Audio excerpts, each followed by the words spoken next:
मिनिटं थांबला. पुन्हा म्हणलं साहेब. साहेब म्हणलं थांब. अर्धा तास थांबला आणि पाहून तासाने साहेब म्हणलं इकडे. काय म्हणलं काय झालं? काय नाही म्हटलं आपल्या कंपनीला आग लागली. साहेबांनी कान फळाला असं सांगतात काय? हे ओरडून सांगायचं असं. अहो तुम्हीच मागं म्हणलं कानात येऊन सांगायचं. अरे ते कानात सांगायचं, हे ओरडून सांगायचं. हा म्हणलं ओरडून सांगायचं, आता ओरडून सांगेन. परिणाम असा झाला, महिन्याभराने साहेबाला पोरगा झाला. हा बोंबलतच गावात सोडला. म्हणलं साहेबांना पोरगा झाला, साहेबांना पोरगा झाला, साहेबांना पोरगा झाला. वा वा वा वा. तर त्याने साहेबांना असं बोलवलं. काय म्हणलं काय झालं? मग पोरगा झाला. अरे म्हणलं ओरडून नाही सांगायचं. म्हणलं हे पेढे वाटून सांगायचं असतं. असं पेढा द्यायचा हातावर मग सांगा साहेबांना पोरगा झाला. तो म्हणलं असं आहे, तसंच करतो. 15 दिवसांनी साहेबाची म्हातारी मिली. म्हातारी मिल्यावर हा बाजारात गेला आणि मस्त 2-4 किलो पेढे आणले.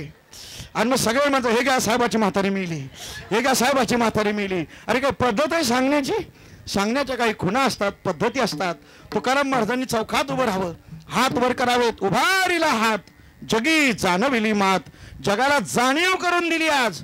अरे ऐकावं ऐका जग हो, आज काय झालंय? साखळेवाडी गावामध्ये माझा देव सिंहासनावरती बसला, हे अभंगाच्या 2ऱ्या चरणात सांगतात.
बैसले सिंहासनी आल्या याचका पुरे धनी. माझ्याकडे बघा सगळे, हा इकडे बघा. देव बैसले सिंहासनी आल्या याचका पुरे धनी.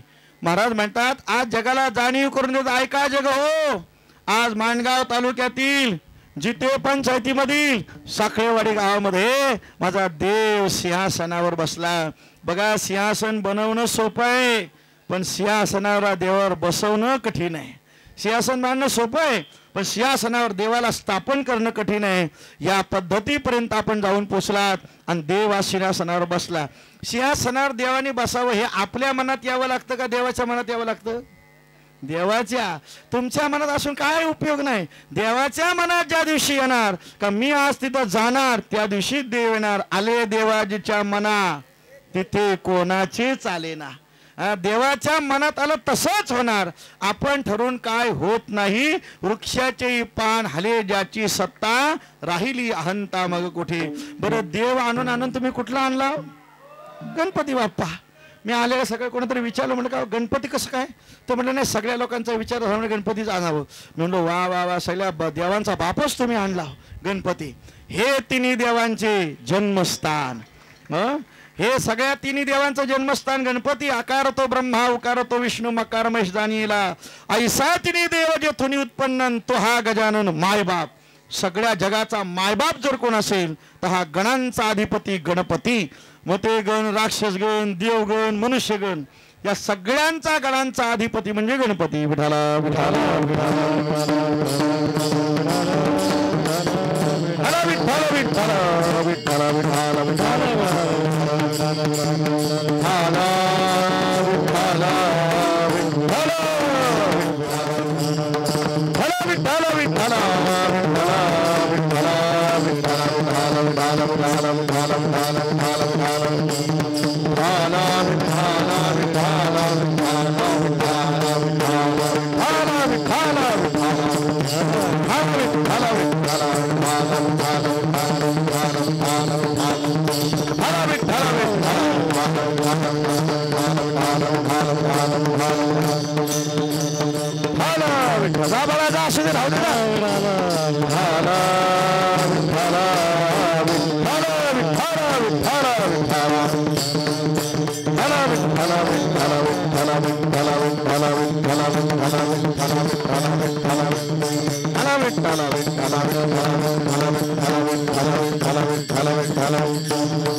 एवढ्या पोरांमध्ये 2-4 संस्कारी निघाली हो. त्यांना पण कळलं इथनं पंडपातना चप्पल घालून जाणे ही शिस्त आहे. हे त्यांचे धन्य माता पिता याची आहे. त्यांच्या आईवडिलांचे संस्कारच म्हणून ती चपला मंडपातना काढून गेली. नाही तर काय काय चपला घालून तर काय काय काटीत की बेकार असतात. त्याच्या कीर्तनाला मी गेलो आणि त्यांचा गावात दीपोत्सव चालला होता. मी ज्या घरात जाऊन बसलो त्या घरात जाऊन बसल्यानंतर ते कोण नव्हतं घरात, सगळे दीपोत्सवाला मंदिरात. मी जाऊन बसलो आणि मग ते लहानसं लेकरू आलं. ते म्हणलं महाराज कोण तुम्ही हो? म्हणलं मी महाराज आजचं कीर्तनकार. तो म्हणलं महाराज काय या बसा बसा बसा. मग त्याने बसायला वगैरे दिलं. म्हणलं पाणी वगैरे आणून दिलं. म्हणलं महाराज काय घेणार तुम्ही? थंड लस्सी चहा कॉफी दूध काय घेणार? तर म्हणलं काय नाही मी तसं काही घेत नाही. म्हणलं मग लस्सी आणू का? लस्सी म्हटलं आण मग आता काय जरा गरमीचे दिवस आण म्हणलं थोडीशी. मग त्याने असं तांब्या भरून लस्सी आणली. मी त्याला म्हणलं अरे तांब्याभर नाही थोडंसं ग्लास भरून द्यायची असते. नाही म्हणलं म्या प्या महाराज तुम्ही तांब्याभर प्या. त्याला म्हणलं आई ओरडर ना तुला, अरे तांब्याभर लस्सी संपवलीस तर मला ओरडणार नाही. आई म्हणून चांगलं काम केलंस तू, चांगलं काम केलं. मी म्हणलं वा वा का आईचे संस्कार आहेत. महाराजांना तांब्याभर लस्सी दिली तर आई चांगलं म्हणेल. वा वा का आईचे ते म्हणजे संस्कार विस्कार काय नाही महाराज. काल 2-4 मास होत्या लस्सीत पडल्या होत्या, कोण घरात खाईत नव्हतं म्हणून संपवली म्हणून आई म्हणून चांगलंच काम झालं. आता पिल काय मी असं बोलल्यावरती काय कारणी असतात एक एक असू द्या. पण तुमच्या गावातली चांगली आहे ते चप्पल काढून मानपात ना गेले असो. त्यांना दीर्घायुष्य लाभावं. विठाला विठाला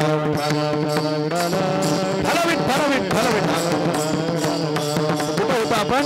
हा गणांचा अधिपती म्हणजे गणपती. हा सर्व देवतांचा बाप आहे.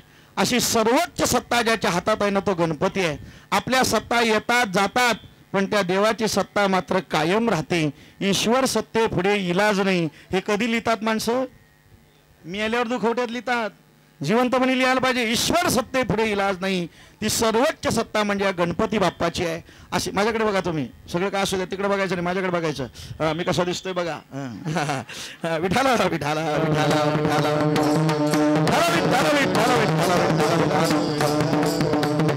हा तिन्ही गणांचा अधिपती म्हणजे गणपती बाप्पा. हा सर्वांचा मूळ तात मूळ परम ईश्वर आहे. लोक म्हणतात याचं वाहन हुंदीर आहे. नाही, शास्त्रप्रमाणे याचं वाहन कुंजीर आहे आणि कुंजीराचा अपभ्रंश हुंदीर झाला. कुंजीर म्हणजे याचं वाहन हत्ती आहे. हा हत्तीवर बसलेला गणपती आहे. पण एका भक्तानेच त्याला पाहिलं तर त्यांनी जगतपित्याला आज्ञा केली मला तुझं स्वरूप पाहायचंय, मला तुझं स्वरूप पाहायचंय. देव म्हणला माझं स्वरूप तुला पाहता येणार नाही कारण माझ्या दिव्य तेजपुंज असणाऱ्या स्वरूपाला तुझे डोळे पाहू शकणार नाहीत. तो म्हणला नाही मला पाहायचंच आहे. मग देवाने ते दिव्य रूप प्रकट केलं. त्याने फक्त देवाचं वाहनच पाहिलं आणि देवाचं तेज पाहू शकलाच नाही तो. आणि मग त्याने सांगितलेला सुपासारखे कान आहेत, सोंडा आहे, कुणाला? हत्तीला आहे, वाहनाला आहे. पण त्यांनी तर्क इकडे लावला असो. पण त्याच्या पुढे अनेक कथा आलेत. 18 पुराणामध्ये गणपती बाप्पाच्या 18 कथा आलेल्या आहेत. पहिल्या ठिकाणी अशी कथा आहे की पार्वती मातेने मळाचा गणपती तयार केला आणि मग तो पुत्र तयार झाला. त्याला संजीवनी मंत्राने जिवंत केला आणि स्नानाकरता आत गेल्यानं सांगितलं बाहेर लक्ष ठेवा, कोण येईल तो बघा. मग तुम्ही म्हणाल मलाचा एवढा गणपती पार्वतीने तयार केला, मग पार्वतीने काय 2-4 महिने आंघोळ केली नव्हती का? एवढा मल निघाला पार्वतीचा? हा नाही, हा मल विक्षेप आणि आवरण हे 3 दोष शास्त्राने सांगितलेले आहेत.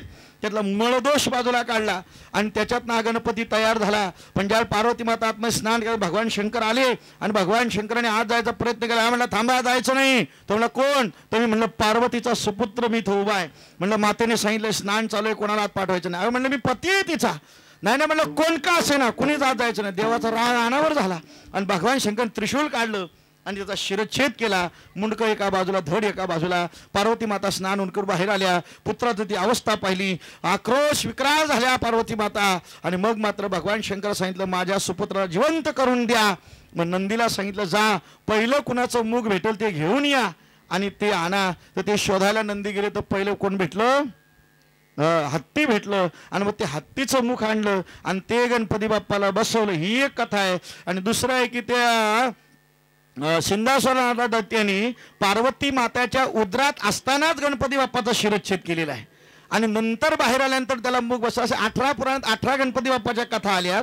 पण या 18 कथांमागे जरी गणपतीचे 18 अवतार असले तरी या सगळ्या अवतारांचा अधिपती म्हणजे तो मूळ गणेश, ती सत्ता मात्र वेगळी आहे. कारण भगवान शंकर पार्वतीचा मुलगा जर गणपती म्हटलं तर भगवान शंकर पार्वतीच्या लग्नामध्ये कोणत्या गणपतीची पूजा केली होती हा मोठा प्रश्न आहे. तर तो गणपती कालही होता, तो गणपती आजही आहे आणि तो गणपती उद्याही असणार आहे. अशी सर्वोच्च सत्ता म्हणजे ती गणपतीची सत्ता. म्हणून तुम्ही सगळ्या देवांच्या बापालाच गावात आणलं, आता कुठला देवच शिल्लक राहिलेला नाही. तर असा हा गणपती आपण या ठिकाणी स्थानापन्न केला. हा विघ्नहर आहे, हा बुद्धीचा दाता आहे, बुद्धिमताम असणारा हा भगवान असणारा गणपती बाप्पा. मुळाधार सितोसी नित्यम अथर्व शेषामध्ये त्याचं स्थान सांगितलंय. तो गणपती बाप्पा कुठं स्थानापन्न आहे? मुळाधार चक्राजवळ, ज्याचा नित्य वास्तव्य, जे सप्तचक्र आहेत की नाही त्यातला मुळाधार नावाच्या चक्राजवळ ज्याचं नित्य वास्तव्य असतं तो गणपती. आणि त्या गणपती बाप्पाचं असणारं हे मंदिर. आणि ती जगाला जाणीव करून सांगतात देव बैसले सिंहासनी. आज देव सिंहासनावरती बसले. तुमच्या एवढ्या वर्षाची प्रतीक्षा पूर्ण केला मनोरथ. ज्यांनी ज्यांनी मनोरथ केले असतील ती काही मेली पण असतील, त्यातली काही असतीलही. पण आज सगळ्या अर्थानं ज्या तरुणांनी हे काम केले ना त्यांच्यापेक्षा धन्यवाद मी त्यांच्या आई वडिलांना देईन का असे पुत्र त्यांनी रत्न जन्माला घातले, का त्या पुत्राने गावामध्ये क्रांती केली आणि देव बाप्पाचं असं मंदिर निर्माण केलं. धन्य माता पिता तयाची. त्या आई वडिलांनी चांगले संस्कार केले म्हणून. नाही तर काय आया अशा आहेत ना त्यांना देव नाही, देवाचं चिंतन नाही, भजन नाही, काय नाही. एक म्हातारी आमच्याकडे अशी होती, तिला देवाचं आणि तिला वावडच होतं. देव आणि तिला जमाचच नाही. कधी देवाचं भजन नाही, देवाचं कधी चिंतन नाही, कधी देवाचं नामस्मरण नाही. मग लोक म्हणले अहो देव माझं नाव घ्या. ते म्हणलं देवाचं नाव आपलं जमत नाही. अशा अजिबात देवाचं ते का जमलं नाही. उलट गावात सप्ताह बसला रे बसला, काही लेखीच्या घराला जायची. आणि मग तिकडचे लोक म्हणलं इकडे आलात नाही, म्हणलं 8 दिवसाला आलो. म्हणलं काय झालं, काय नाही गावात सप्त्या बसला म्हणून इकडे आलो. कोण? सप्त्या. हा. अहो म्हटलं मग सप्ताह गावात आहे तर तुम्हाला कीर्तन ऐकायला मिळेल, भजन ऐकायला मिळेल, चांगलं जेवण मिळेल. नाही म्हटलं ते त्यातला नाही, आपल्याला जमत नाही. त्यांच्याविषयी किटकिट निसतं ते भजन कीर्तन कंटाळा आलाय म्हणून मी इकडे आलो. अशी ती म्हातारी. आणि मग करता ते म्हातारीचं वय झालं. म्हातारी अंतरुणावर पडली. म्हातारी अंतरुणावर पडल्यानंतर पोरांना असं वाटलं पोरं रोज कीर्तनाला जाणारी. ती म्हणलं आईने कधी देवाचं नाव नाही घेतलं, कधी भजन नाही, पूजन नाही. त्यानं मारता का होईना म्हातारीच्या तोंडातनं राम तरी यावा. मग पोरं म्हणलं तर कसा येईल म्हातारीच्या तोंडातनं राम. मग पोरांनी एक युक्ती काढली. पोरं हुशार होती, ती आपल्या साखरेवाडीतलीच होती, तसं नाही हा, ती आमच्याकडची होती. असं तो पोरांनी अशी युक्ती काढली. त्याच्या मावशीच्या पोराचं नाव होतं राम. मावशीच्या पोराचं नाव काय? राम. मग ते म्हणलं आपण आईच्या पुढे रामला उभा करू आणि मग आईला म्हणून आई बघ कोण तुला भेटायला आला. आई ओळखलंस काय? मग आई म्हणाल कोण आलाय? आपला राम आलाय. मग म्हणून तेवढं तरी म्हातारीच्या तोंडातनं काय होईल? राम येईल. आणि मग तसंच केलं पोरांनी. रामला फोन लावला, म्हणलं उद्याच्या उद्या आईला भेटायला, आईची तब्येत खालावली. तो आला संध्याकाळी आईला भेटायला. आईच्या समोर उभा गेला. मग पोरं म्हणले आई बघ कोण आलं भेटायला, बघ कोण आहे, बघ आई. आईने असं डोळं उघडलं. बघ आई ओळखलंस काय? म्हातारी म्हणले तुम्ही काय मी येडी समजलात काय? मी काय भ्रमिष्ठ झाले काय? आता आपल्या ठकीचा पोर या. पण राम म्हणली ठकी म्हणजे कोण? बहिणीचं नाव ठकी. हा ठकीचा पोर आहे. पण राम म्हणली नाही. पोराने कपाळाला हातच लावला. काय म्हातारी म्हणली? अगं आई म्हणली कोण आहे? म्हणलं ठकीचाच पोर्या. अगं आई राम आहे आपला. नाही ठकीचाच पोर्या. राम काय म्हणली नाही. आणि मग म्हातारी 8-10 दिवसांनी मिली. म्हातारीचं उत्तर कार्य झालं. मग पोरा असे म्हणली मरू द्या, आई गेली अशीच गेली. पण आईच्या अस्थी तरी आपण गंगेला नेऊन काशीला नेऊ आणि गंगेला सोडू, म्हणजे तेवढी तरी आईला मुक्ती मिळेल. म्हणून मोठ्या पोरांनी काय केलं, आईच्या अस्थी मस्त बघी अशा पितळेच्या गडूमध्ये बांधल्या. त्याला वरणाचा झाकण लावला, तो बॅगेत ठेवला आणि बॅग घेऊन कुठे निघाला? काशीला. पण तेव्हा काय अशा गाड्या वगैरे नव्हत्या. प्रवास मजल करत वस्त्या करत जायच्या. तो 2-4 वस्ती झाल्या आणि 3ऱ्या वस्तीला त्याच्या मित्रा घरी तो वस्तीला थांबला. रात्री वस्ती केली आणि सकाळी निघणार. पण रात्री वस्तीला राहिला, जेवला वगैरे आणि मित्र म्हणला चल आपण जरा गाव फिरून येऊ. जेवलं आता असतं. ते गेले गाव फिरायला. आणि त्या मित्राच्या बायकोला एक वाईट सवय, कुठला पण पाहुणा आला का त्याच्या बॅगा सगळ्या उचकून बघायच्या. हे घाण सवय तिला. आणि मग ते सगळं दोघं फिरायला गेलो. आणि मग हिने काय केलं, त्या मित्राची बॅग काढली. त्यातलं तो कमंडलू दिसल्यावर ती म्हणली वा वा वा वा काहीतरी सोन्याचं दिसतंय वाटतं. तिने बाहेर काढला, बघते तर पितलंच आहे. असं वाजून बघितलं, खुडबुड आवाज झाला. ती म्हणली नक्की त्यांच्या सोन्याची बिस्किटं दिसत आहेत, कुठेतरी चांगला निघालाय हा. तिने मग ते मडकं बाहेर नेलं आणि उघडून बघितलं. ते कमंडलू बघते तर ह्याच्यात हाडा. ती म्हणते काय अक्कल आहे का, आमच्या घरात हाडकं घेऊन आलाय, कुणाची आहेत काय माहिती, तिने अशी हाडकं घेतली, आंघोळीचं पाणी ज्या आणि घरातनं बाहेर जायचं त्या गटाराजवळ गेल्याने सगळ्या ती हाडकं त्या गटारात टाकली. म्हातारी कुठं निघाली होती आणि गेली कुठं, अरे राम म्हटलेच नाही ती जाईलच कशी काशीला. म्हातारी गटारात गेली आणि तिने ते कमंड झाकण लावलं आणि परत त्या बॅगेत आणून भरून ठेवलं. हा सकाळी त्याचा मित्रकरणं उठला, बॅग खांद्यावर अडकवली आणि गेला काशीला. हा काशीला गेला, ब्राह्मणानं बोलवलं, सगळे ते सोपस्कर सगळे मांडले, पिंड वगैरे झाले आणि ब्राह्मण काका म्हणले आता अस्थी बाहेर काढा आणि मग त्याचं विसर्जन करायचं. ह्यांनी कमंडलं बाहेर काढलं, त्याचं पूजा झालं आणि मग ते कमंडलं उघडला. त्यात बघते आई कुठं आहे, आई गेली कुठं. त्याने भावाला फोन लावला, दादा अरे आई काय काशीला पोचली. दादा म्हणणार काय झालं का, आई गेली कुठं, काय माहिती, आईचं आणि देवाचं वावडच होतं, आई काय काशीला आली नाही. दादा म्हणला अरे हस्ती गेल्या कुठं मग, तो म्हणला मला काय माहितीच नाही, कमांडलो राहिला, पण आई काय त्यात राहिली. मग तो म्हणला असं कर दादा तू परत ये, मला माहिती होते आपली आई कशी आहे ती, मी 2 हाडं अजून जपून ठेवली तिची, तू परत ये, आपण दोघं जण आता जाऊ. मग कशी काय आई जाते बघतो आपण, आईला काय पण करायचं पण काशीच्या गंगेत प्रवाहित करायचंच. तो परत काशीवरनं घरी आला, त्यांच्या बायकांना नाही सांगितलं, नाही तर बायका म्हणतील तुमची आई काय चांगली होती का, काशीला पण नाही गेली. मग बायकांना काही सांगितलंच नाही. या दोघांनी ते हाडं 2 होती ती शिल्लक काढली. म्हणलं आता हाडं नाही न्यायची, आता म्हणले जे पावडर करून न्यायची. त्याची बारीक पावडर केली आणि चांगल्या पितळेच्या डबीमध्ये ती पावडर भरली आणि ती एवढीशी बारीकशी डबी बॅगेत ठेवली आणि 2 जण निघालं. ते म्हणलं कुठं चालणार, बायकांनी विचारलं. ते म्हणलं काशीला चाललोय. अहो आता तर जाऊन आलात ना, नाही ना म्हणलं परत जायचं नाही. म्हणलं आम्ही पण येणार आता. म्हणलं तुम्ही काय येणार, म्हणलं आम्ही मुख्यमंत्र्याच्या लाडक्या बहिणी आहोत, आम्ही पण येणार. तर म्हणले ठीक आहे चला. मग त्या दोघींना माझ्याकडे बघा, हां त्या दोघींना पण बरोबर घेतलं आणि काशी यात्रेला गेलं. काशीला पोचले. ते मला लगेच कसे पोचले, कीर्तनात लगेच पोचतात, ऐका तुम्ही इकडे लक्ष द्या. तर ते काशीला 2 जण त्यांच्या बायका पोहोचल्या आणि मग ते ब्राह्मण काकाने सगळे सोपस्कर मांडले. यांनी ती डबी समोर ठेवली आणि म्हटलं चला आता पिंडदानाला सुरुवात झाली. मग त्यांना सांगितलं स्नानाला जा. मग हे 2 जण स्नानाला गेले. त्यांच्या धर्मपत्नी म्हणाल्या आपण कुठं इथं स्नान करायचं, म्हणलं आपण थोडं गंगेच्या उतारावर खाली जाऊ. त्या 2 जण खाली उताराला गेल्या स्नानाला आणि मग ह्यांनी स्नान वगैरे केलं. हे आले ब्राह्मणांनी पिंडदान केले आणि म्हणलं ही डबी काय करा अशी पाण्यात सोडा, डबी सहित पाण्यात सोडा. आणि मग त्यांनी ती पावडरची डबी पाण्यात सोडली, डबी सकट सोडली आणि तेवढ्या त्या 2 जणी खाली स्नान करत होत्या. असं सूर्याला अर्धे देणार असं पाणी उचलून तर त्यातली धाकटी जाव अशी पाणी सोडत होती. तेवढ्यात ती डबी अशी गटांगल्या खात खात खात खात खात खात धाकटे सोने असं पाणी उचललं, तिच्या वंजळीतच भेटली. तिने अशीच वंजळ दाबली. ती म्हणली मोठ्या जावेने बघितलं तर हिस्सा मागल त्याच्यात, म्हणून तिने तशीच दाबली आणि अशी कमराला खवली आणि तशी डबी घेऊन कुठं आली, घरी आली. म्हातारी कुठे गेली होती, काशीला. घरी आली म्हातारी आणि मग मात्र दुसऱ्या दिवशी सगळ्या गावातल्या आल्या. त्या म्हणलं काय तुम्ही दोघे भाग्यवान हो, काय तुमचं पुण्य, आम्ही आमचं वय 70-80 व्हायला आला, आम्ही म्हातारे अजून काशीला नाही पोचलो, तुमचं 30-35 वय 25 वय, तुम्ही ह्या वयात काशीला पोचलात, काय तुमचं पुण्य, काय तुमचं पुण्य. त्यातली धाकटी म्हणते पुण्य नाही, नुसतं पुण्य नाही, अहो मला तर गंगेने प्रसाद दिलाय, प्रसाद म्हणजे डबीत प्रसाद दिलाय. तो तिचा नवरा पेपर वाचत होता, त्याने ऐकला डबीत प्रसाद दिला, तो घाबरला जरा. त्याने असा पेपर बाजूला केला आणि म्हणलं कसला प्रसाद दिला बघू का, म्हणून ती घरात गेली आणि ती डबी घेऊन आली. हा बघा मला प्रसाद दिलाय गंगेनी. तो एक आपल्याला हात लावला ग, ही तर आपली आई, तुला कुठं भेटली, म्हणलं गंगेवर भेटली. मग घरी कशाला आणली, म्हणलं मला वाटलं गंगेचा प्रसाद आहे. म्हातारी 2 वेळा गंगेला निघाली पण काय पोचली. ज्याच्या मुखात कधी देवाचं नाव आलं नाही तो गंगेला कधी पोचणार. म्हणून देवाचं नामचिंतन झालं पाहिजे. देव बैसले सिंहासनी आल्या याचका पुरे धनी. जो जो आज देवाकडे भक्त बनून येणार, देवाचा नामधारक बनून येणार, देवाचा याचक बनून येणार, त्याला त्याला आज देव इथं बसलेला आहे देण्याकरता. आज देवाचा बड्डे काय आहे, देवाचा जन्मदिवस आहे आज. त्याच्यामुळे एखादा बड्डे असला का असं खुश असतो का नाही, ना काय पाहिजे मागा, तसा आज माझ्या देवाचा वाढदिवस आहे, आज देवाचा जन्मदिवस आहे. त्यामुळे तुम्ही जे जे येणार, जे जया पाहिजे ते आहे. टेन्शन नाही ना, हां असू द्या. नाही म्हटलं ते कसं यांचा पाठिंबा महत्वाचा आहे. यांनी पाठिंबा काढला आणि गुवाहाटीला गेलं तर सरकार पडायचं इकडं. हां तर म्हणून या आमदारांचा पाठिंबा सध्या महत्वाचा असतो. असं तर तसा मजबूत पाठिंबा आहे का, तसा मी काही घाबरणार नाही. आणि हे जरी पाठिंबा काढला तसं काही सरकार पडण्यातलं नाही, मी तुमच्यातलं टाळकरी उभी करीन. हां पण सरकार पडून द्यायचं नाही. विठाला विठाला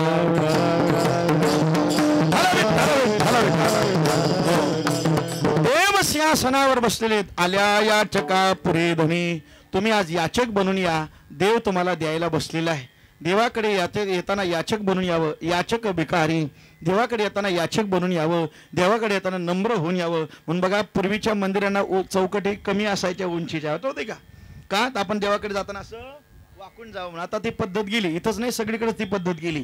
पण देवाकडे जाताना नम्र तरी व्हावं. नम्र झाला भूता तेने कोंडिले अनंता. देवाकडे नम्र व्हावं. तुम्ही जे जे मागणार ते देव पुरवायला बसलेला आहे. फक्त काय मागायचं एवढं लक्षात ठेवा. आपली मागणी किती मोठी असते. नारळ 25 रुपयाचा आणि मागणं किती मोठं असतं. नारळ 20-25 रुपयाचा देवाकडे ठेवायचा आणि देवा म्हणायचं, देवा मुंबईला पोरगा राहतो, 30 वर्ष झाली पोरगा भाड्याच्या खोलीत राहतो, देवा तेवढा एखादा मुंबईला फ्लॅट होते रे देवा. नारळ किती रुपयाचा आणि मागितलं किती रुपयाचं? मुंबईला एक फ्लॅट म्हणजे 25-30 लाख, कमीत कमी कोटी रुपये धरा. आता मुंबईचा मेन मुंबईत घ्यायला गेलो तर म्हणजे नारळ 25 रुपयाला मागितलं कोटी रुपयाचं. तेवढं तर गप बसते काय म्हातारी? देवा मुंबईच्या पोराला भेटले तुझ्या कृपेने. पण गावातलं पण लेकरू काम करतंय, कष्ट करतंय, त्याचा पण घर नाही अजून, कोडा मेढीचा घर आहे. देवा तेवढी कृपा कर. गावातल्याला पण 2-4 मदत कर आणि त्याचा पण 2-4 वर्षात घर होते रे देवा. आता गावातलं घर कसं पण 10-15 लाख रुपये म्हणजे 25 वेळा एवढा मागायचा. मग ते खोराड्यातल्यानं चांगलं ठेव, गोठ्यातला चांगलं ठेव, ह्याला चांगला ठेव, त्याला चांगला ठेव आणि मग नारळ फोडायचा. आणि फुटल्यावर नारळ जर चांगला निघाला तर फक्त 5 तुकडं देवाला आणि अख्खा नारळ भाजीला घरी. आणि त्यातला जर नारळ जो चुकून नासका निघालाच का मग तो अख्खा कुणाला? नासका द्यावाला आणि चांगला भाजीला म्हणजे बरा आहे तुमच्याकडचा. तसं नाही करायचा. अख्खा नारळ देवाला ठेवायचा, घरी अजिबात न्यायचं नाही. कृष्णार्पणमस्तु, सगळं देवाला अर्पण करायचं. तुका म्हणे प्राण करा देवाशी अर्पण. तुम्ही जेवढं जेवढं देवाला देणार त्याच्या 10 पटीने देणार. कारण देवाचं ब्रीद वाक्य आहे, घेशी तेव्हा देशी ऐसा असशी उदार. देव काहीतरी घेतो आणि मग देतो. असा हा भगवान गणपती बाप्पा आपल्याकडे आलेला आहे. मग महाराजांना म्हटलं, महाराज तुम्ही सांगता आम्हाला ठीक आहे, देव सिंहासनावर बसलोय, तो आलेल्या सगळ्यांना देतोय, मग कुणाला ज्यांच्या करता आलोय त्यांच्या करता का?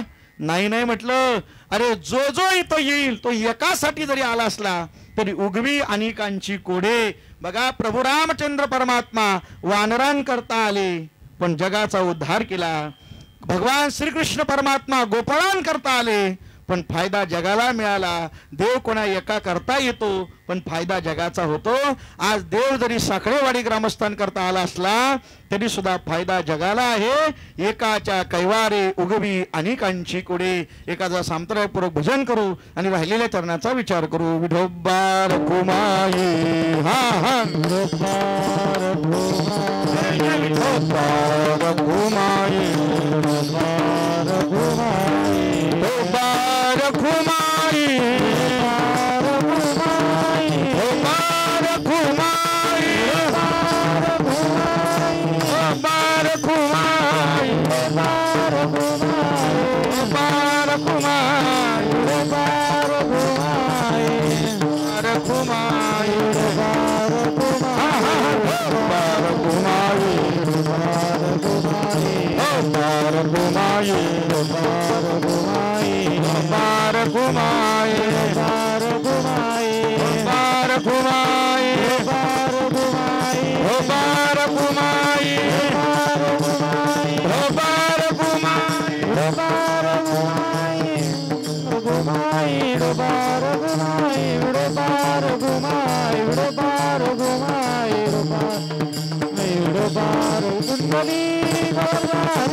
मिनिटं चालतील ना अजून?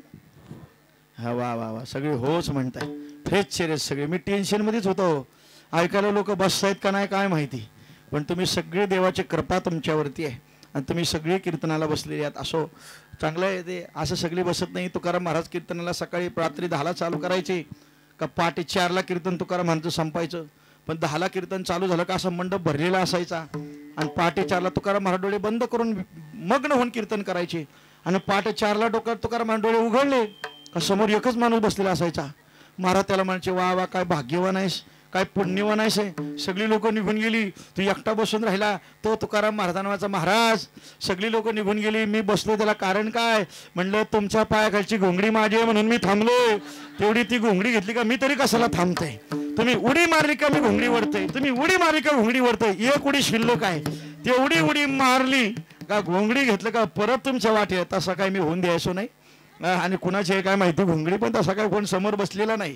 असो तर अजिबात घाबरू नका. एक 5-10 मिनिटं घेतो फक्त. थोडा पंखा इकडे करा माझ्याकडे. असं विठाला विठाला विठाला विठाला विठाला विठाला. काय थोडेसे उष्णतेचे दिवस आहेत, बोलावं लागतं. तुम्ही काय बसून नुसते ऐकताय, त्यामुळे तुम्हाला पंखा नसला तरी चालेल.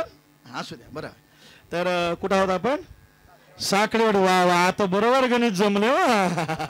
हा तर सुंदर असं मंदिर. एका करता देव आला पण अनेकांचा उद्धार केलेला आहे. देव एका करता येतो पण जगाचा उद्धार करून देव कर देतो. बघा साधू संत स्वतःच्या इच्छेने जन्माला येतात, देवाला आणावं लागतं आणि तुम्ही आम्ही कर्माप्रमाणे जन्माला येतो. देवाला आणल्याशिवाय येत नाही. बेगी आणावा तो हरी. देव आणल्याशिवाय येत नाही. तुमच्या सगळ्यांची प्रखर इच्छा झाली आणि तो देव आपल्या गावाकरता आला. मी सुरुवातीला म्हटलं या तरुणांनी जे काम केलेलं आहे हे धर्म जागृतीचं काम केलेलं आहे. धर्मो रक्षती रक्षितः. आज सध्याचा काळ पाहिला तर आज जो घडलेला प्रसंग आहे 8-10-15 दिवसापूर्वीचा, तुम्हाला जात विचारली नाही, तुम्हाला प्रांत विचारला नाही, तुम्हाला भाषा विचारली नाही, फक्त विचारलं धर्म कोणता आहे. आणि हिंदू म्हटलं तर आपल्यावरती गोळ्या घातल्या. अरे आपल्या देशामध्ये हिंदू म्हणून मरावं लागतं एवढा विचार करा. याच्याकरता धर्म जागृती होणं गरजेचं आहे. मी कोण्या जातीचा आहे, मी कोण्या पक्षाचा आहे, मी कोण्या पंथाचा आहे, मी कोण्या संप्रदायाचा आहे, याच्यापेक्षा मी हिंदू आहे हे जास्त महत्वाचं आहे. आणि हिंदू प्रेरणा निर्माण होण्याकरता अशा धर्मपीठांची गरज आहे. गावोगावी त्यावेळेला समर्थांनी क्रांती करावी आणि गावोगाव मारुतीची मंदिरं समर्थांनी स्थापन केली. त्या माध्यमातून छत्रपती शिवाजी महाराजांना एक एक मावळा मिळाला. कारण धर्म मंदिरामध्ये, त्या हनुमंताच्या मंदिरामध्ये असे पहिलवान तयार व्हायचे. मल्ल चालायचं, युद्ध चालायचं आणि त्यातनं एक एक पहिलवान घडला आणि तो स्वराज्याच्या क्रांतीकरता उपयोगाला आला. अशी ही धर्म कार्य करणारी मंडळी घडून गेली. म्हणून ही कार्य महत्वाची आहेत. छत्रपती शिवाजी महाराजांचा इतिहास तपासा. छत्रपती शिवाजी महाराजांनी मशीद पाडली असं कुठंच ऐकायला आलेलं नाही. पण औरंग्याने, अफझल खानाने मंदिरं पाडली हे तंतोतंत आपल्याला ऐकायला मिळतात. आपण मंदिर एक सुद्धा पाडलं नाही, पण त्यांनी कितीतरी मंदिरं पाडली. त्या आपण मशिदी कधीच पाडलेल्या नाहीत, पण मंदिरं मात्र त्यांनी भरपूर आपली पाडली. तरी सुद्धा आपण शांत बसलो.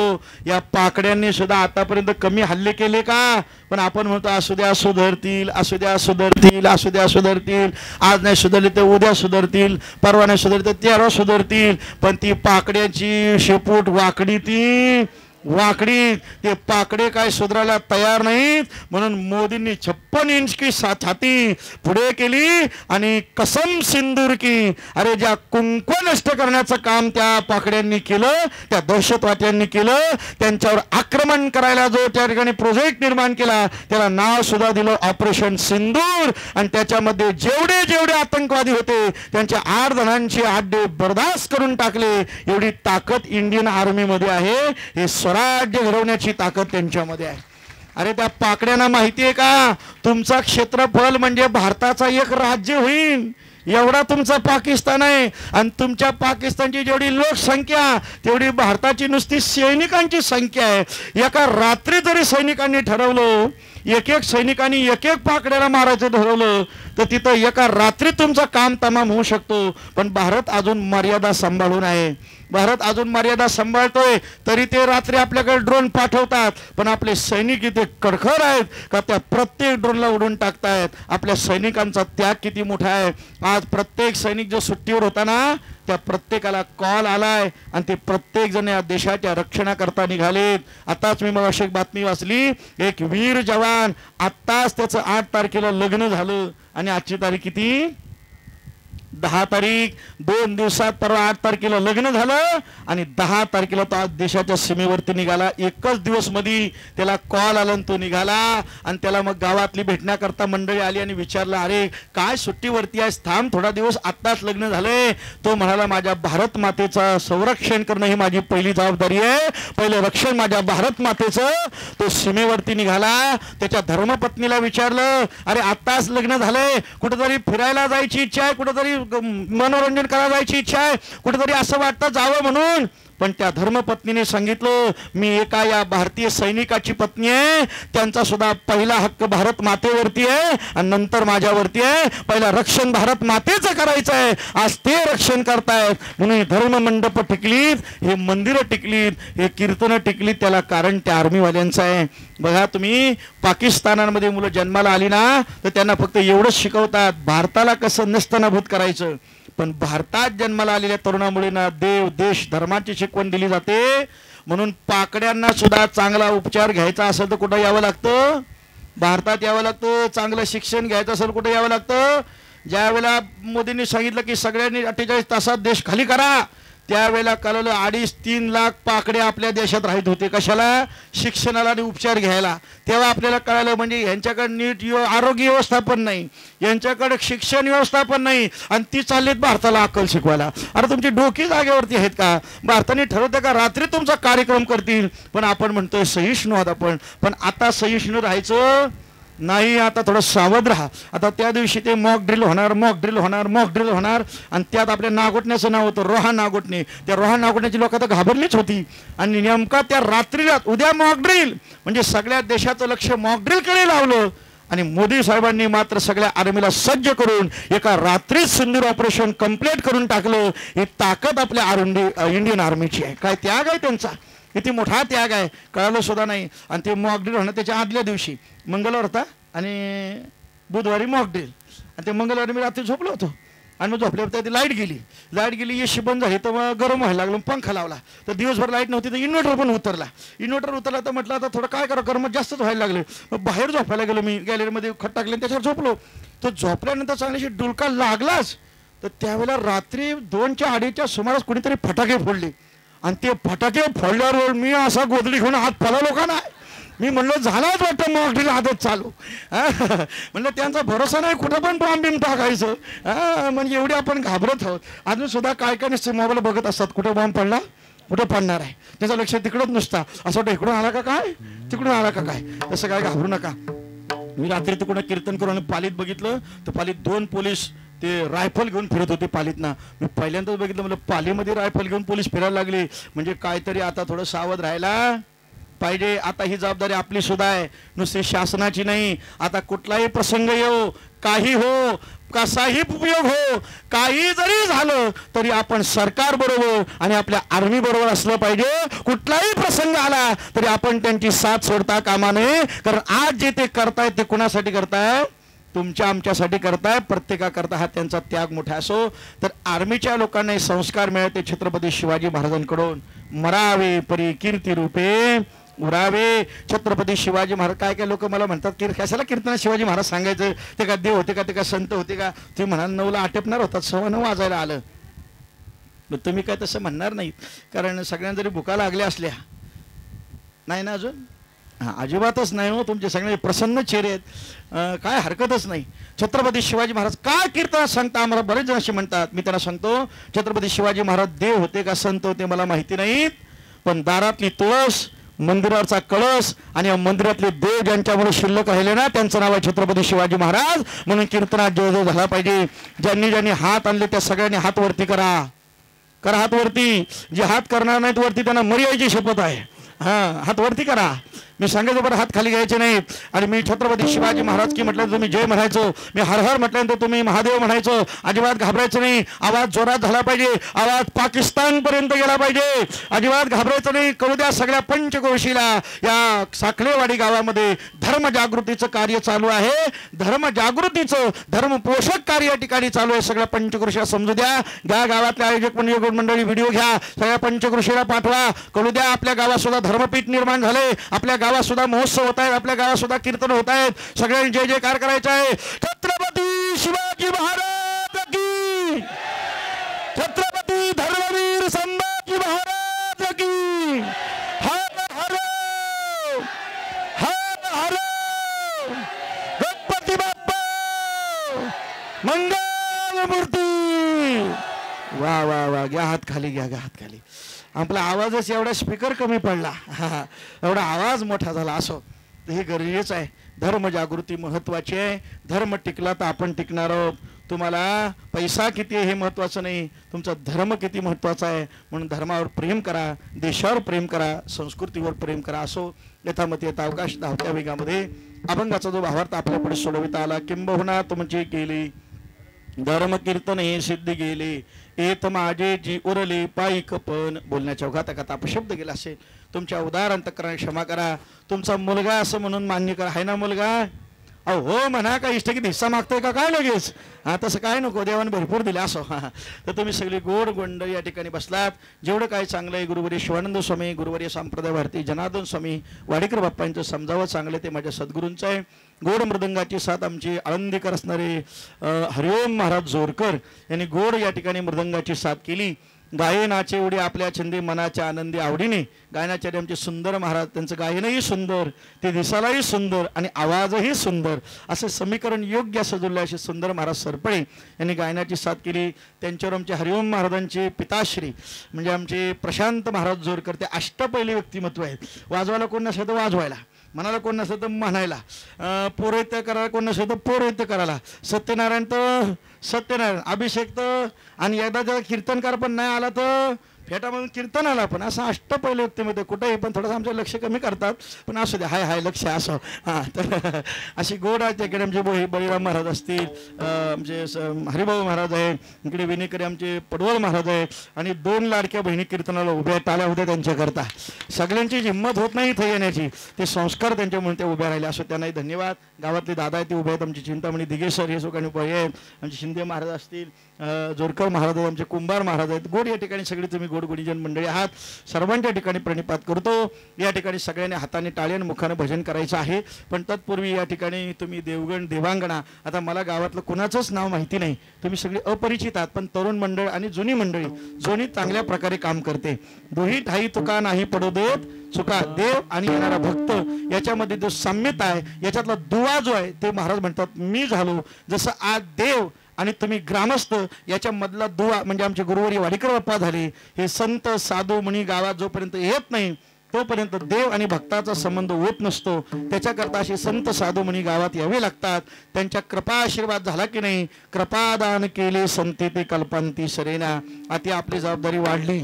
मंदिर नव्हतं त्यामुळे टेन्शन नव्हतं, आता मंदिर झालं म्हणजे टेन्शन एवढं आहे का नित्याने रोज 2 माणसं का असेना आरती मंदिरात देवाची 2 टाइम नाही पण 1 टाइम का होईना संध्याकाळची नित्य नेमाने. 1 माणूस का असेना त्यांनी 1 सुख करता दुःख हरता म्हणा, पण ती गणपती नित्य नेमाने आरती झाली पाहिजे. रोज देवाचं पूजन अर्चन झालं पाहिजे आणि वर्षातना देवाचा एक तरी उत्सव झाला पाहिजे. जसं आता आहे तसं पुढल्या वर्षी वर्धापन दिन म्हणून अखंड हरिनाम जपयज्ञ करा. 1.5 दिवसाचा कार्यक्रम करा. 1.5 दिवसाचा कार्यक्रम म्हणजे गावाची वर्षभराची चार्जिंग असते. जसा मोबाईल दिवसभर टिकावा तसं 15-20 मिनिटं अर्धाच काय करावी लागते. तसे गावातले धार्मिक उत्सव म्हणजे गावाची चार्जिंग असते. तसं 1.5 दिवसाचा ज्ञानेश्वरीचं पारायण करा. संध्याकाळी प्रवचन हरिपाठ असं कीर्तन, दुसऱ्या दिवशी पालखी सोहळा, काकड आरती, आणि त्याच्यानंतर काल्याचं कीर्तन म्हणजे प्रसादाचं कीर्तन. काला म्हणजे प्रसाद. हा प्रसाद सगळ्याच गावांना देत नाही. उलट स्वर्गातल्या देवांनी अपेक्षा करावी काल्याचा प्रसाद आम्हाला मिळावा, पण त्यांना मिळत नाही म्हणून ते इकडे येतात काला खायला. स्वर्गीची अमर इच्छिता ते देवा मृत्यूलोकी व्हावा. अखंड हरिनाम सप्ताह, ज्ञानेश्वरीचं पारायण, देवांचा उत्सव, पालखी सोहळा, कीर्तन हे सगळा करण्याचा अधिकार फक्त आणि फक्त माणसालाच आहे. कुत्र्यांना, पक्ष्यांना, माणसांना, बैलांना, म्हशींना, गायींना नाही. हा फक्त अधिकार माणसालाच दिलेला आहे.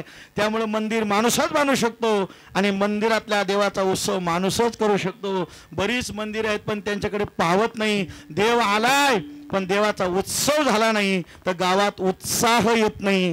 गावात उत्साह भरावा असं वाटत असेल तर गावात उत्सव होणे गरजेचं आहे. आणि तो उत्सव या वारकरी प्रणालीला धरून अखंड हरिनाम सप्ताह 7 दिवसाचा नाही तर 3.5 दिवसाचा नाही तर 1.5 दिवसाचा का होईना पण झाला पाहिजे. तो अधिकार फक्त आपल्याला माणसाला. पशु काय निनती पाप पुण्य. पशुपक्ष्यांना काय कळतं. त्याशी मी त्या रोहात कीर्तनाला गेलो होतो आणि मग तिकडचा तो साजच वेगळा. महाराज आल्यानंतर त्यांचं आगत स्वागत काय मोठंच असतं. ते सगळी फुलं टाकतात महाराजांना यायला काय आगत स्वागत. आरत्या करायला 5-10 महिला. आपल्याकडे कसं मंत्र्यांचं करत असं तिकडे कीर्तनकारांचं करतं. असू द्या पुढल्या वर्षी होईल आपल्याकडे पण काय हरकत नाही असं. हां तर मग ते असं मग ती महाराजांची गाडी आली. मग ते गाडीचे पुढे आले असं गाडीचं पूजा करायला सगळी धावल्या महिला. 7-8 जणी महिला आल्या आणि मग ते गाडीच्याच पूजा करायला सुरुवात केली. कोण कुंकू वाहतंय कोण हळद वाहतंय कोण तांदूळ वाहतंय कोण फुलं वाहतंय कोण हार वाहतंय. हे सगळं वाहताना तो कुत्रा बाजूला बघत होता. तसा डोक ठेवूनच होता त्या गाडीकडं. आणि मग सगळं वाहिलं वाहिलं वाहिलं वाहिलं वाहिलं आणि त्या महिला निघाल्या. मी सुद्धा गाडीतनं उतरलो निघालो. पण तेवढा तो कुत्रा म्हणला यांनी गाडीवर फुलं वाहिली हळद कुंकू वाहिलं तांदूळ वाहिलं पण ह्या लोकांनी काय पाणी गाडीवरती वाहिलं नाही. तेवढा म्हणला कार्यक्रम आता मी करणार. जसं मी गाडीतनं उतर त्या कुत्र्याने बघितलंच नाही गाडी किती लाखाची आहे का गाडी महाराजाची आहे का कोणाची काय बघितलं नाही. त्यांनी सरळ जाऊन गाडीवर कार्यक्रम करावा. त्याला काय कळतं गाडी काय ती कुणाचे लोकांनी पूजा केली आणि कार्यक्रम करावा. म्हणजे कुत्र्यांना काय त्यातलं कळत नाही. कुणाला कळतं फक्त मी कुत्र्याचं सांगतो तुम्ही काय डोक्यात आणू नका दुसरं. हे फक्त माणसालाच कळतं काय करावं ते. म्हणून उत्साह गावात व्हावा त्याच्याकरता उत्सव होणं गरजेचं आहे. तुम्ही गोड गुणीजन मंडळी आहात. यावर्षी आपला पहिल्याच वर्ष आहे. तुम्हाला काही माहिती नाही त्यामुळे थोडंसं इकडे तिकडे झालं असेल पण आता आपल्याला हळूहळू माहिती होणार आहे. तर तरुणांना माझी एक विनंती आहे तुम्ही हे धर्मजागृतीचं काम करताना आता मी महाराष्ट्रात जिथं जिथं जाणार ना तिथं तिथं सांगणार अरे तरुण एकत्र आल्यानंतर काय कार्य होतं हे माणगाव तालुक्यातल्या साखलेवाडीला जाऊन बघा. तरुण एकत्र आल्यानंतर ही क्रांती होऊ शकते. म्हणून तरुणांनी आता मनावर घ्यायचं. म्हाताऱ्यांच्या जास्त नावाला लागायचं नाही. मग म्हातारी पण पाहिजे वाड्याला गातारी घराला म्हातारी पाहिजे पण त्यांचाही सल्ला घ्यायचा. पण तरुणांनी आता मागे हटायचं नाही. जो आपला कार्यक्रम आहे तो असाच वर्षानुवर्ष चालत राहिला पाहिजे आणि तो धर्म जागृतीला धरून राहिला पाहिजे. नुसतं मनोरंजनाचं न होता धर्म जागृतीचा कार्यक्रम झाला पाहिजे एवढी प्रार्थना या गणपती बाप्पाकडे करतो. माझं सुद्धा महत्भाग्य आहे की पहिल्याच गणपती बाप्पाच्या मंदिराची प्राणप्रतिष्ठा आणि त्याच्या प्राणप्रतिष्ठेचा कळशारोहण आणि लोक म्हणतात कलश बसवायला संन्याशी पाहिजे म्हणून असू द्या. तर तो गोड लांब माझ्याकडे आला की या गणपती बाप्पांच्या पहिल्याच दिवसाला त्यावेळी विचारलं का संन्याशी आहे का. त्याने मान हलवली हो हो हो हो हां असू द्या असू द्या. तर पाहिजे एक तरी संप्रदाय संन्याशी पाहिजे. कलश बिलस बसवायला लागतो ना म्हणलं तो मग काय तर लोक म्हणतात कशाला कलश बसवायला ब्रह्मचारी पाहिजे तर तेवढ्या करता लागतो. यदा कदाचित वरती तो चढला कलश बसवायला आणि तो खाली पडला तर त्याला कोण नसलं त्याला हायच कोण मागं पुढं तसा नाही हो. तर ब्रह्मचारी एवढ्या करता लागतं असं त्याचा हात नसा लागला तरी त्याचा फायदा असं तुम्हाला सांगितलं असेल. आता मी जास्त काही विस्तार करणार असं तो कुठं होता आपण वा वा वा वा. तर मी हे एवढ्या करता सांगतोय की तरुणांच्या हातामध्ये आता कार्य आहे. त्या तरुणांनी ही जी धर्मपताका हातात घेतली ही अशीच वर्षानुवर्ष तेवत राहावी. पुढची येणारी पिढी ही तुमची आठवण काढणार की आमच्या गावामध्ये मंदिर अमुक अमुक पिढीने घडवलं. हे तुमच्या आज इतिहासात नोंद झाली. तुम्ही भाग्यवान ठरलात. जे गावाच्या इतिहासात 200, 300, 400 वर्षात झालं नाही ते कार्यक्रम तुम्ही 2025ला करून दाखवलं. तुम्ही सगळी तरुण मंडळी धन्यवाद. तुम्हाला भगवंताची विशेष कृपा तुमच्यावरती आहे म्हणून देव तुमच्या इच्छेने या ठिकाणी आलेला आहे. असंच कार्य होत राहू. झालेली सेवा भगवंताच्या ठिकाणी अर्पण करत असताना कालपासून आपल्या कार्यक्रमाची शूटिंग ज्यांच्याकडे आहे ते आमच्या गुरुवर्यांचे चिरंजीव हरिभक्तपरायण आमचे दिनेश महाराज वाडीकर. ते या संप्रदायाच्या माध्यमातून या सेवेच्या माध्यमातून अनेक कीर्तनकार असतील अनेक प्रवचनकार असतील अनेक व्यासपीठ निर्माण करून अनेक भागातून या महाराष्ट्रभर जगभर पोहोचवण्याचं काम करतात. मला सुद्धा यूट्यूबला कीर्तन लोक ऐकतात आणि फोन करतात महाराज तुमचं अमुक अमुक अभंगाचं कीर्तन ऐकलं फार चिंतन गोड मांडलं. कुठून कुठून महाराष्ट्रभरातून बरं राज्यातनं सुद्धा फोन येतात. ही सगळी आमच्या दिनेश दादांची कृपा आहे. त्यांनी असं अनेक कीर्तनं शूट करावी असंच त्यांच्याकडून सुद्धा संप्रदाय वाढीचं धर्मजागृतीचं काम त्यांच्याकडून सुद्धा घडत राहो अशी भगवंताकडे सद्गुरू पद्मनाभांकडे प्रार्थना करतो. गोड या टाळकऱ्यांनी सगळ्यांनी आधार दिला म्हणून सरकार टिकलं. अशी साथ काही रोज रोज मिळत नाही असं वाटतं. तापाची साथ परवडली. आमचे हरिओम महाराज ते चालले दुसरीकडे कीर्तनाला. त्यांना म्हणलं ना इकडं यायचं आता जमणार नाही. बऱ्याच दिवसांनी योग आला. चांगले लेकरू आहे ते आता कितीला तर 12वीला. ते वाटत नाही तसं पण गोड मृदंग आज आळंदीमध्ये शिकतायत. आळंदी क्षेत्रामध्ये आपल्याकडची मुलं टिकत नाहीत पण जी जाती म्हणे ती टिकल्याशिवाय कारण तुका म्हणे येथे पाहिजे येऱ्या गावालाचे काम नाही. आळंदी हे माय नगरी आहे, ज्ञान नगरी आहे. तिथं उपासक सुद्धा तसा टिकतो, कुणाचंही तिथं काम नाही. तर असं हे गोड ते त्या ठिकाणी त्यांचे दोन्ही बंधू तिथं आहेत. असं ते म्हणते माझी जामस्तुती करतायत आज. तर ते आज मला दिवसभर आंबेच खायला घातलं तर थोडं बोलायला पाहिजे, ज्याची खावी पोली त्याची वाजवावी. असं तर असं गोड तुमची साथ मिळाली. सगळ्या ठिकाणी अशी काही मिळत नाही. त्याशी तुमच्या माणगाव तालुक्यात इकडे गेलो तर रायगडच्या पायथ्याशी त्या ग्रामस्थांनी फोन केला, महाराज अमुक आमची तारीख घ्या. मी तारीख घेतली. त्याने म्हटलं मग मंडळी ते म्हटलं भरपूर आहे, तुम्ही फक्त या, भरपूर आहे, तुम्ही फक्त या. मग मी आपलं एक वाजक घेऊन गेलो आणि गेलो तिथं कीर्तनाला गेलो तर बघते तर पांढऱ्या टोपीवाला गावातला कोण दिसत नाही मंडपात. मी त्याला म्हटलं का मंडळी कुठं आहेत? ती म्हणली हे काय एवढी अंगणात आहे ती. अहो म्हणली ऐकणारी आहेत, म्हणणारी वाजवणारी गाणारी कुठं आहेत? ते म्हणलं आम्हाला नाही त्यातलं काय कळत, ते तुम्ही जाणं तुमचं कीर्तन जाणं. ते म्हणलं मग करायचं कसं काय? ते म्हणलं विना. ते म्हणले विना पण ना आमच्या गावात. म्हणलं कुठं गावाच्या बाजूला सप्ताह होतो काय? म्हणलं अमुक गावात होतो सप्ताह. म्हणलं मग जा तिथनं विना घेऊन या. मग तिथनं जाऊन विना आणला. मग त्यांना म्हणलं टाल आहेत काय? ते म्हणलं नाही 2-4 टाल आणि 2-4 चाकू आहेत. म्हणलं आणा मग ते. मग आता म्हणलं ते गळ्यात कसं काय घालणं? मग त्यांना म्हणलं सुतली बांधा मग त्या गळ्यात घाला. परतीनं हातात ना घेतलं तर उभं राहायचंय. मग त्यांना असं म्हटलं पण आता धोत्र बाला पाहिजे ना, विना घ्यायचा कोणी. माझ्याबरोबर एक वादक होतं, ते वाजत होते, ते गातात पण. ते म्हणलं मग महाराज असं करून पक्वाजवर पण बसतो, माईक पण माझ्या तोंडाशी घेतो, मीच म्हणतो मीच वाजवतो. त्यांना म्हणलं मी येईपर्यंत सांभाळा, मग विना घ्यायला धोतरवाला पाहिजे. तर कोण? मग त्यांना म्हणलं का हो गावात कोण मालकरी आहे का वारकरी तुमच्या गावात? तो म्हणला औषधाला एक दारू सोटासाठी मालकरी झालाय. म्हणलं मग घेऊन या त्यांना. मग त्याला बोलवलं. म्हणलं का हो बाबा कधी पंढरपुरात? तो म्हणलं मेल्यास कधी गेलो नाही. म्हणलं आळंदीला मेल्यास कधी जायचो नाही. म्हणलं बुवा झालात कशाला? तर मला दारू सोडत नव्हती म्हणून झालं. अरे बाबा झाला तर झाला पण टिकली काय हो? म्हणलं मग 10 वर्ष झाली टिकवली. मग म्हणलं आता ठीक आहे पण आम्हाला तर मला अडचण झाली, विना घ्यायला त्याला वारकरी आणि धोतरवाला पाहिजे. तर तुम्ही वारकरी म्हणून आहात पण तुमच्याकडे धोतर आहे काय? तो म्हणला मी पंढरपूर आळंदी कधी पाहिलीच नाही, त्यामुळे धोत्राचा आणि आपला कधी संबंध आलाच नाही. पण माझ्याकडे बायकोची पांढऱ्या रंगाची साडी आहे, धोत्रासारखीच दिसते. मी म्हणलं जा तेवढी घेऊनच या. खरं आहे गावाचं नाव नाही सांगा, तुमच्या जवळचं गाव आहे, उगाच तुम्ही जाऊन त्यांना विचारायचं सांगायला जायचं तिथं. तर धोत्रासारखी साडी ती साडी आणली आणि मग धोतर म्हणून त्यांना आम्ही घातली आणि त्यांना म्हणलं फक्त विना घेऊन तुम्ही उभे राहा. मग मी तिथं आलो आणि त्या गावाच्या कमिटीला सांगितलं तुम्ही टोप्या घाला आणि तुम्ही ते चकवं टाळ गाल्यात घाला आणि तुम्हीच उभं राहा. मी पुढून म्हणतो तुम्ही मागून उचला. आणि एवढं मग ठरलं. आणि मग त्या गावाल्यांनी टाळ घेतले, ते चकवे घेतले, उभं राहिले, टोप्या घातल्या आणि मी गेलो तिथं विना घेतला. रामकृष्ण हरी. त्यांना म्हणलं उचला. त्यातलं 2 जण मजबूत आला, मलाच मागणं उचललं. अहो उचला म्हणजे काय? प्रमाण उचला, चाली उचला, अभंग उचला, अशी पण काय काय भेटतात. पण आज वा वा वा पाकिस्तानने ना काय केलं, घाबरू नका. तर अशी सुद्धा गोड गोड मिळत नाही. बा सांप्रदायिक सगळे तज्ज्ञ असणारी सगळी मंडळ साथीला मिळाली. सर्वांच्या ठिकाणी प्रणिपात करतो. इथं आल्यानंतर परिचित नव्हते पण आमच्या ताई एक परिचित निघाल्या.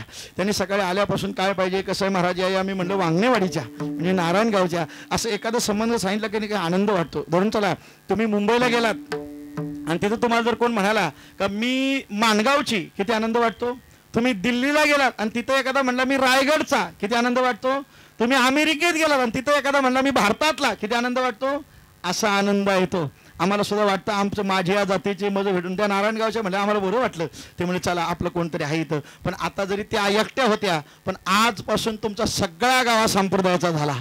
तुम्ही सगळी आमचे झालात आणि इथून पुढे आम्ही सुद्धा तुमचे झालो. तुम्ही जेव्हा जेव्हा आम्हाला बोलवणार त्या वेळेला आम्ही इथे येणार आणि ही सेवेची संधी प्राप्त करून घेणार. असो समस्त ग्रामस्थांना सुख शांती समाधान आरोग्य लाभो. ग्रामवासी शहरवासी या सगळ्या येणारी संकटांना दूर करावी. भगवंतानी त्यांच्या नोकरी धंद्यामध्ये यश बरकत द्यावी. आनंदाचे दिवस दाखवत अशी प्रार्थना करून भगवंताकडे गणपती बाप्पाला प्रार्थना करतो. जे कीर्तनाला आले ते देव, कीर्तनाच्या मंडपाच्या बाहेर बसले ते महादेव आणि घरी झोपले ते भद्रा मारुती, सगळ्यांवर देवाने कृपा करावी अशी प्रार्थना करून झालेली सेवा गणपती बाप्पाच्या चरणी अर्पण. ज्ञानेश्वर